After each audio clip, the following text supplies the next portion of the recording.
Bueno, yo hablaré sobre el tema de modelo relacional. Nuestro equipo es integrado por un servidor, Cruz Contreras Luis Daniel, Herrero Luna Carlos, Martínez Mongeir y Prieto Lara Rafael Alejandro.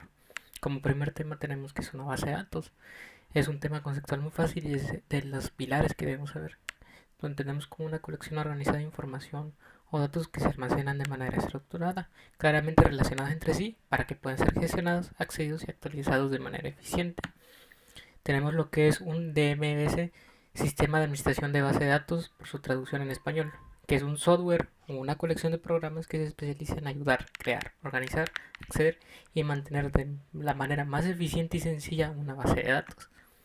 Tenemos lo que es un sistema de base de datos, que es, como ya vimos, el DBMS más la base de datos, que este sistema permite la creación, organización, acceso y gestión eficiente a una base de datos.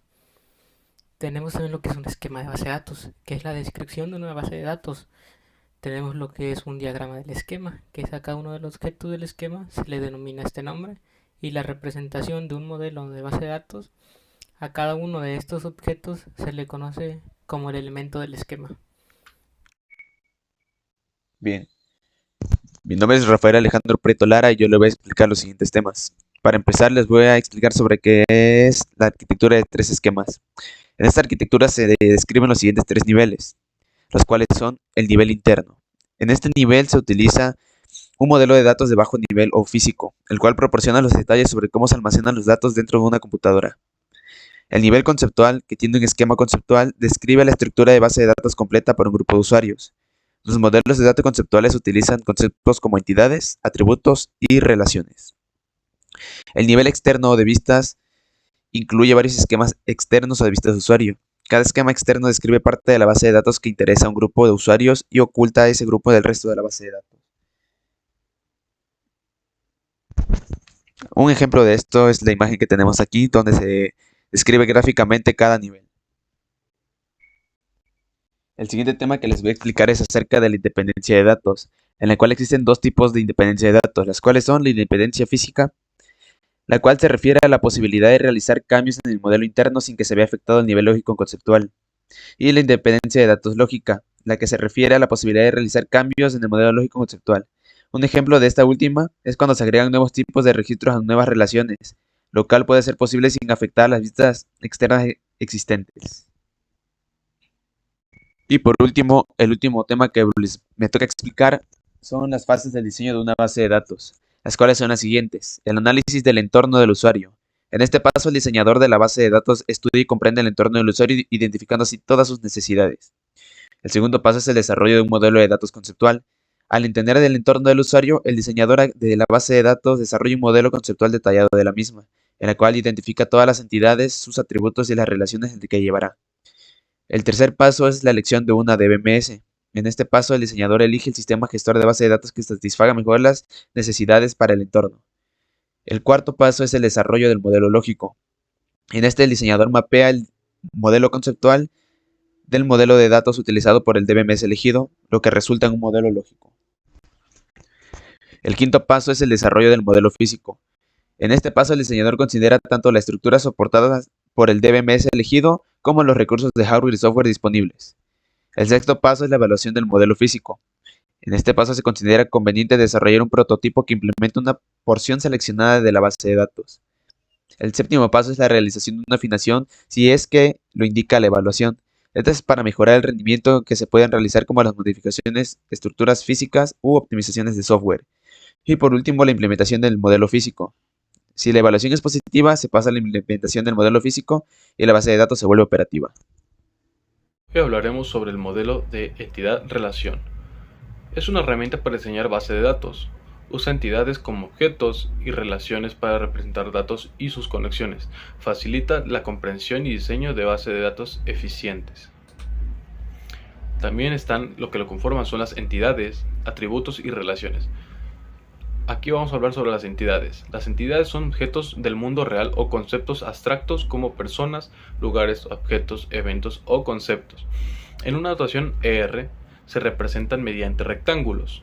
Por ejemplo, aquí vemos el ejemplo de cliente y producto.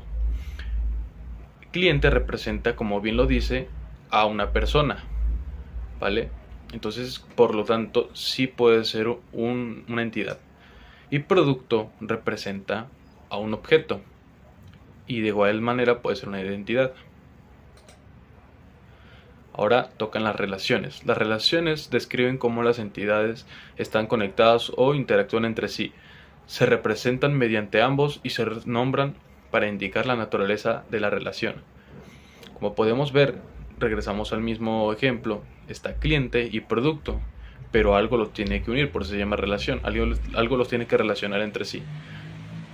La relación son como las acciones que pueden crear la base de datos. Por ejemplo, cliente, el ejemplo que estamos viendo es sobre una tienda, entonces el cliente va a comprar un producto, en este caso su relación sería la compra, que se representa mediante rombos y se nombran para indicar la naturaleza de la relación.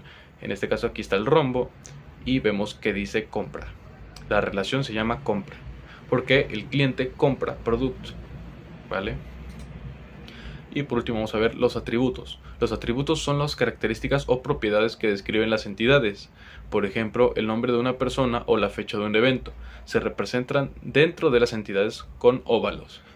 Volvemos al mismo ejemplo. Aquí, como bien dice, cliente compra producto. Entonces el cliente, sus atributos son el apellido. Un cliente tiene un apellido y por lo tanto también tiene un nombre. También tiene el cliente un RFC y un número celular. ¿Ok? El producto, sus atributos serían el nombre del producto, porque es su característica, el código de barra y el precio. Esos serían los atributos del producto. Tipos de entidades. La identidad fuerte, también conocida como una entidad regular, es una entidad que existe de forma independiente y tiene su propia clave única, atributo identificador. Por ejemplo, cliente o producto son entidades fuertes, ¿vale? Entidad débil. A diferencia de las entidades fuertes, las entidades débiles dependen de una entidad fuerte llamada entidad propietaria para existir. No tiene una clave única por sí misma. Por ejemplo, una línea de dirección podría ser una entidad débil, que depende de la entidad fuerte cliente para existir.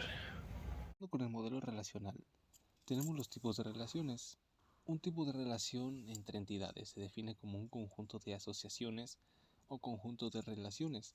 Generalmente se identifican mediante verbos encerrados en un rombo. Tenemos un ejemplo en el cual apreciamos una relación de grado 2. En el rombo se encuentra la palabra realiza entre el tipo de entidad empleado-venta.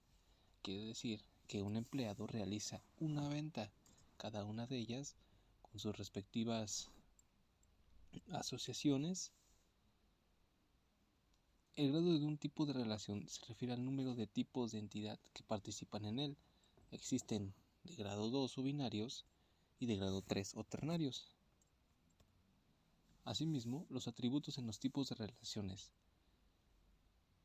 Un tipo de relación contiene atributos descriptivos pertenecientes a la relación en el lugar de una de las entidades involucradas.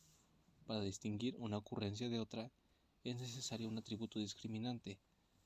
Con atributo discriminante nos referimos a que una clase se puede utilizar para diferenciar entre diferentes subclases de esa clase. Tenemos también asimismo un ejemplo en el cual el cliente realiza un pedido.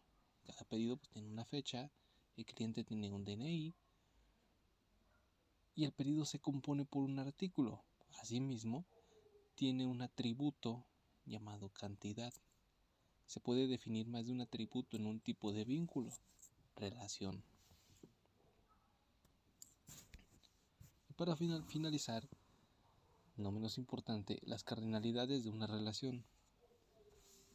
Las cardinalidades en las bases de datos se refieren a la forma en la que se establece la correspondencia entre tablas de una base de datos, indicando cuántas instancias de una entidad pueden estar relacionadas con cuántas de otra identidad. Tenemos 1 a 1. En este tipo de relación, una fila en una tabla está asociada con una y solo una fila en la otra tabla. 1 a muchos. En este tipo de relación, una fila en una tabla puede estar relacionada con muchas filas en otra tabla, pero una fila en la segunda tabla está relacionada con solo una fila en la primera tabla. Muchos a uno. Es lo contrario a la relación uno a muchos. Muchas filas en una tabla pueden estar relacionadas con una sola fila en otra tabla. Y muchos a muchos. En este tipo de relación, muchas filas en una tabla pueden estar relacionadas con muchas filas en otra tabla. Concluimos con el tema de el modelo relacional. Muchas gracias.